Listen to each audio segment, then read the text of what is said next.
Capítulo 51 Agro. Autor: Minguiu.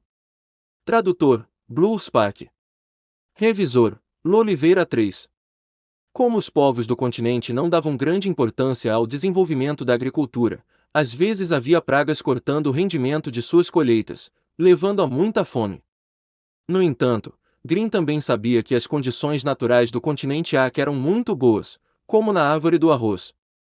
Esta árvore era como um bambu, crescendo mais de 10 metros, e produzia arroz 2 vezes por ano. Apesar disso, a maioria das pessoas do continente ainda passaria fome. O arroz que esta árvore produz é principalmente comido pelos escravos. Esta árvore não tinha requisitos de terra muito altos. Havia muitos lugares no continente onde poderia ser cultivado, por isso não era fácil ter uma escassez de alimentos no continente. Mas Green não comprou as sementes de arroz para cultivar essas árvores. Mesmo que ele estivesse claro no fato de que os requisitos do solo não eram tão altos, seria impossível cultivar essa árvore na montanha, porque essa árvore tem uma desvantagem importante. Foi muito sensível ao metal. Um teste foi feito no qual eles colocaram um pedaço de ferro de 100 libras em um campo de arroz. O resultado foi que dentro de 10 dias, todas as árvores de arroz daquela terra da fazenda morreram. Foi justamente por isso que Green não comprou sementes para a árvore de arroz. Mesmo que os anões tenham minado todo o minério de ferro, o solo dessa montanha provavelmente tinha níveis mais altos de ferro do que em outros lugares. Cultivar arroz era simplesmente um absurdo. Então, Green escolheu cultivar árvores frutíferas de óleo. Suas necessidades de solo eram muito baixas e o clã seria capaz de se beneficiar dessas árvores por muitos anos. Além disso, eles poderiam ser cultivados na montanha. Mas, como as árvores de arroz, os árvores de frutas de óleo também tinham uma falha fatal. Eles eram vulneráveis a pragas. Em comparação com as árvores de arroz, os frutos de óleo eram realmente suscetíveis a pragas. Embora as árvores de arroz experimentassem, em média, uma infestação em larga escala a cada 5 anos, as árvores de frutas de óleo seriam praticamente afetadas por essas pragas a cada ano. Mas, felizmente, eles poderiam crescer em quase toda parte, para que pudessem manter a produção de frutas de óleo. No entanto, essa desvantagem era muito mortal para o clã Buda. Eles precisavam de uma grande quantidade de frutas de óleo como uma importante fonte de renda. Mas se as árvores estivessem infestadas de pragas, elas estariam prontas. Era com isso que Green estava preocupado, mas agora que Zalhai mostrou a ele o pesticida, parecia que uma carga pesada havia desaparecido de seu coração. Vendo Green tão alegre, Zalhai disse: "Mas eu não concordo com o uso dessas duas coisas. Essas duas garrafas são tóxicas. Se as usarmos nas plantações, haverá vestígios de toxinas nelas. Embora o veneno não afete o corpo imediatamente, depois de muitos anos comendo essas plantações, as toxinas se acumularão, deteriorando sua saúde." Green fez uma pausa por um momento e então franziu a testa. "Isso é um problema. Parece que não poderemos comer se usarmos essas coisas." Zalhai sacudiu a cabeça e decidiu pensar nisso mais tarde. Havia outros problemas que ele teve que enfrentar.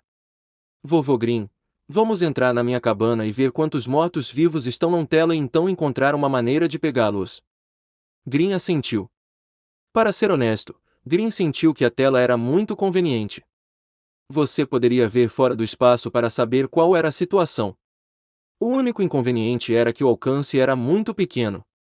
Várias pessoas na cabana olharam a tela. O número de pontos verdes não pareceu mudar, permanecendo em torno de uma dúzia. Zalhai olhou para a sala e viu que um ponto verde havia aparecido ali. Levando a vista da sala de estar, Zalhai avistou uma criatura esqueleto de rato. Olhando para ele, ele não pôde deixar de congelar. Ele então olhou para o pequeno mapa tridimensional no topo da tela, e com certeza, o ponto verde do andar de cima tinha desaparecido. Parece que o esqueleto de rato do andar de cima tinha ido para a sala Rice e perguntou o que havia de especial na sala de estar. Green também estava rastreando o esqueleto de rato na tela. Parece que sente as pessoas. Por mais estranho que possa ser, a capacidade dos mortos-vivos de sentir o cheiro de carne viva é realmente incrível. Ouvindo o que Green disse, Zalhai entendeu. O cheiro de carne humana deve ter vazado do buraco do espaço, fazendo o esqueleto de rato entrar na sala de estar. Descobrindo isso, Zalhai sentiu alegria porque ele pensou em uma maneira de pegar esses mortos-vivos. Havia um termo de jogo para isso, agro. Em sua vida passada, Zalhai não jogou muito esses jogos, mas ele ainda os entendia lendo romances da web. Zalhai se virou para Green. Vovô Green, se nós apenas esperarmos que os mortos-vivos cheguem à sala de estar, nós podemos não receber uma grande quantia, já que só os pegaremos um de cada vez. Talvez possamos enviar uma pessoa para puxar mais dos mortos-vivos. Nós vamos reunir muitos deles e liderá-los aqui. Zalhai sabia que os mortos-vivos eram sensíveis aos vivos. Sim, é uma boa ideia, disse Green. Mas jovem mestre, e se isso fizer com que mais criaturas mortas-vivas nos ataquem? Você não acha isso? Zalhai pensou por um momento, depois seu rosto mudou. Isso era certamente algo que ele estava preocupado. No caso de os mortos-vivos sentirem a sua pretensão, eles iriam correr para Castelo e torná-lo ainda mais inseguro. Merine sacudiu a cabeça. Eu não acho que isso é por nossa causa. Não se esqueça, estamos aqui há quase um mês. Se somos a razão, então aqueles mortos-vivos deveriam ter saído do pântano do cadáver apodrecido no momento em que chegamos às Terras Negras. Green e Zalhai ouviram o que Merine disse, e não conseguiram deixar de se sentir aliviados. Mas Green então franziu a testa. Isso é estranho. Eu me lembro de pessoas dizendo que aqui nas Terras Negras, um surto de mortos-vivos ocorre a cada 10 ou 20 anos. E a última vez foi apenas há 3 ou 4 anos atrás. Se não é por causa, então por que o surto aconteceu tão cedo?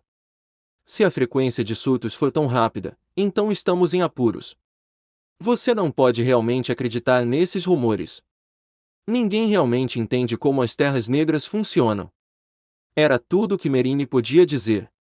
Green assentiu. Sim, eu esqueci que realmente não há nada atraente nas Terras Negras, então naturalmente ninguém vem aqui. Bem, de qualquer maneira, podemos sempre nos esconder no espaço se o plano não funcionar. A atitude de Green foi muito melhor do que antes. Não era como quando ele se sentia tão desesperado como se tivesse perdido a esperança. Em sua luta, ele ficou muito sério porque era difícil fazer o que era melhor, o que lhe dava muita pressão. Mas agora que ele sabia do espaço de Zalhai, a atitude de Green mudou completamente. Ele parecia relaxado, porque acreditava que enquanto Zalhai tivesse o espaço, o clã Buda continuaria. Mesmo que não fosse restaurado à sua antiga glória, não seria difícil garantir a continuação do clã Buda. Ouvindo o que Green disse, Zalhai não pôde deixar de rir. Não se preocupe, vovô Green. Se pudéssemos colocar algumas das plantas do continente no espaço, poderíamos elevar o espaço, o que significa que poderíamos ampliá-lo. Isso tornará o espaço mais útil. Os olhos de Green se iluminaram. Sério. Jovem mestre, é verdade que o espaço pode ficar maior. Zalhai assentiu. É claro. Na verdade, o espaço já foi nivelado 2 vezes, o que nos dá 4 acres. Vovó Merine sabe disso desde que estava no espaço durante o 2º nível. E este é o fim do capítulo. Espero que tenha gostado. Não deixe de clicar em gostei, se inscrever, comentar e compartilhar. Isso é muito importante. Nos acompanhe também pelo nosso podcast no Castbox e Spotify. Os links estão na descrição. Um grande abraço e fiquem todos com Deus.